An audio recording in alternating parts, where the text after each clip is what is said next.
Hey guys, hope everybody's doing well. Today I want to talk to you about something that a lot of people have been asking, and that is, when will we get back to church as normal? I'm going to tell you from the outset that I'm not going to make some people very happy when I say I honestly don't really know when it will be back as normal.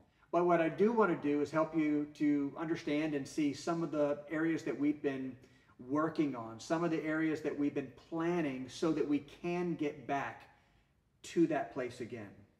But as we do this, let me first of all assure you that our pastoral team, as well as the board, we have spent time praying about this.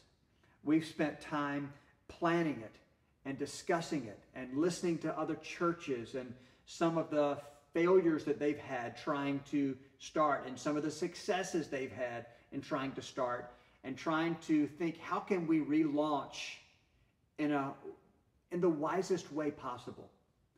And then after we've done all that, we've prayed some more. We want to come back as quickly as you do. We really, really do. But it's important for us to understand some of the difficulties that are in front of us during this time. So in order to help you understand our thought process, I put this into different categories. And ironically, in talking about a virus, the first category is actually going to be the political side to it. So our governor has said that we're, as a church, at this point, not essential. Our president has said we are essential, and that's caused a lot of people to ask questions. I've been on a Zoom call with congressmen, with senators, with mayors, and even lawyers. The conclusion in talking to these people is that while many people would love to get back, including some of these politicians and lawyers, because some of them are Christians as well, in times of emergency, the governor's word actually supersedes even the president.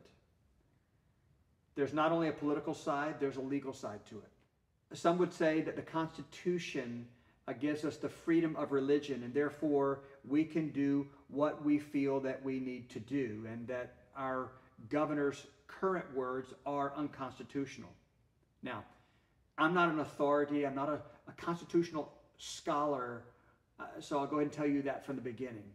However, I am told by lawyers, and I'll admit that some of the lawyers do disagree in various ways, that it's not quite as cut and dry as we might think it is during times of national emergency, and they consider this pandemic a time of national emergency. Remember this as well. We're not being told by our governor that we're not allowed to worship. We're told that we're not allowed to worship together at this point until the governor, along with other authorities, feel that we can come back in a safe way. There's a political side, there's the legal side, and then there's a very, very practical side that we're discovering more and more. Even if today we're told that we could come back and we could worship even this Sunday, I got to be honest with you, I'm not sure that this Sunday we would be able to come back to it immediately. Every pastor I've heard that has gone back to their services said it has been much more difficult than they ever dreamed that it would be. They weren't expecting how difficult the regulations would be for them to have church as normal. I mean, imagine for just a moment, they're sitting 6 feet apart. Many people are choosing to wear masks. Everything is being wiped down between services. Think about that. The pews, the chairs, the doors, the sinks, the toilets, everything's being wiped down. Additionally, most pastors have said that the church experience has been very much compromised when you realize that you're only allowed to fill your building to 25% capacity or 50% capacity. They're all saying the church experience is different, but taking the time to go through what they have to go through is worth getting back to church as normal. So let me tell you some of the things that we as a church are planning now to get back to worshiping as normal again. And I've kind of broken this down into phases, phase 1, 2, 3, and 4, again, to get us back to church as normal. And let me assure you, we will get there. Phase 1 starts right now. We're going to begin contacting our life group leaders and asking who would be willing to host the life groups in their home of up to 10 people, or outside of their home in backyards, parks, and so forth, up to 25 people, which works within state regulations.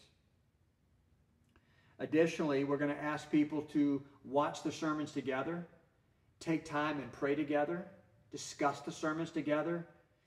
Phase 2 will look a little different. At that point, we would begin to have multiple services in our sanctuary with smaller amounts of people.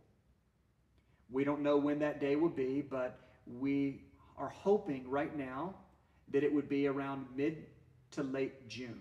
Don't know the exact date, but those are the times that we're looking. And let me remind you that things are opening up. I mean, hey, it may be a small victory, but this morning I went into Wawa and they allowed me to self-serve my own coffee. That was a win for me today. But we're moving in the right direction. In this phase 2, not only would there be smaller services, I'm thinking probably of up to 50 people, but we would have to use some kind of system of whether it's free tickets or free passes, whatever you want to call it, to make sure that we stay within state regulations. Beyond that, there would be no kids' church at that time. And I realize this is going to be a bit more of a strain on some parents because kids would have to stay with their parents at all times. They can't go running through the building on their own. But we can talk more about that when we get to that phase.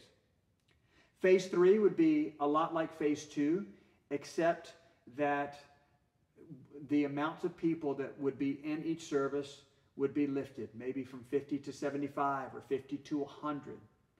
Again, all depending on what the governor allows.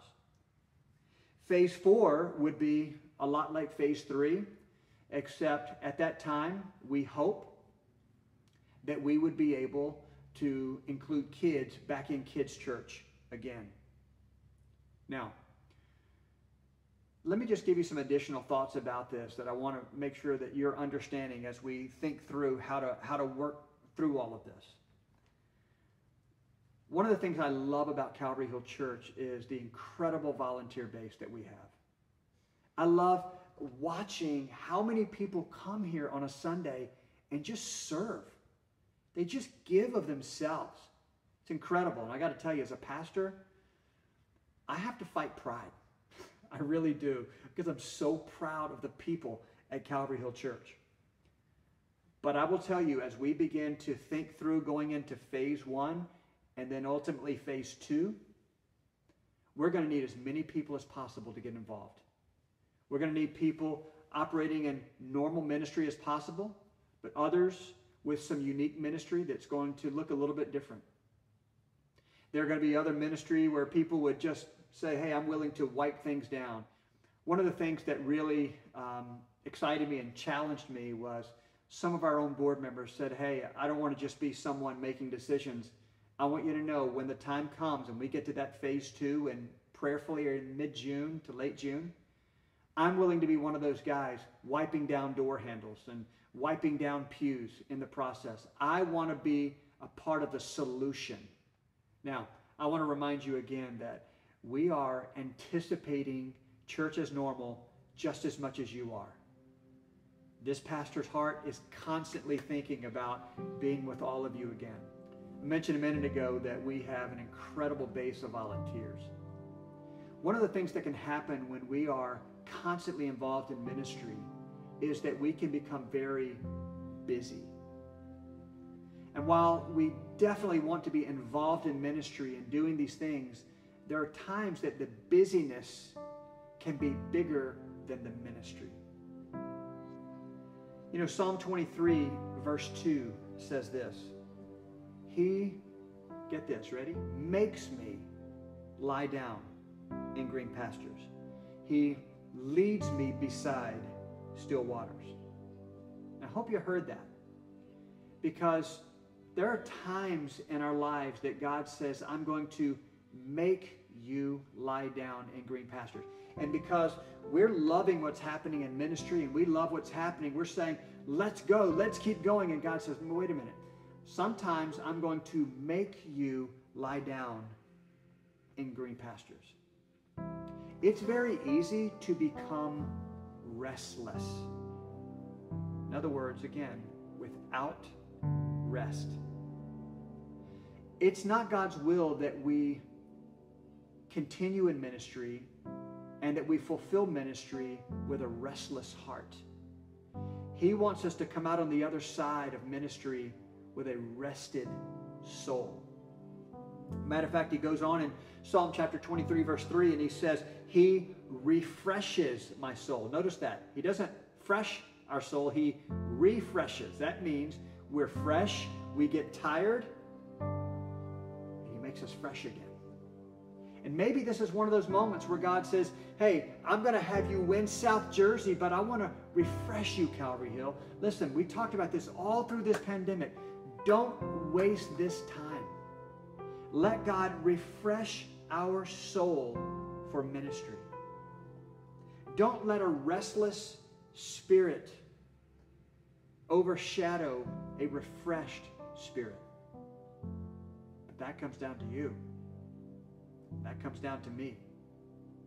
I have to make decisions about my own spirit. You have to make decisions about your own spirit, whether we're going to offer them to the Lord and let the Good Shepherd refresh our souls. And so today, I want to encourage you. I want to ask you as a pastor to let the shepherd refresh you. Let him pick you up so that when we do come back and we begin to enter into phase 2, we come back rejuvenated and ready to win South Jersey to the best of our ability.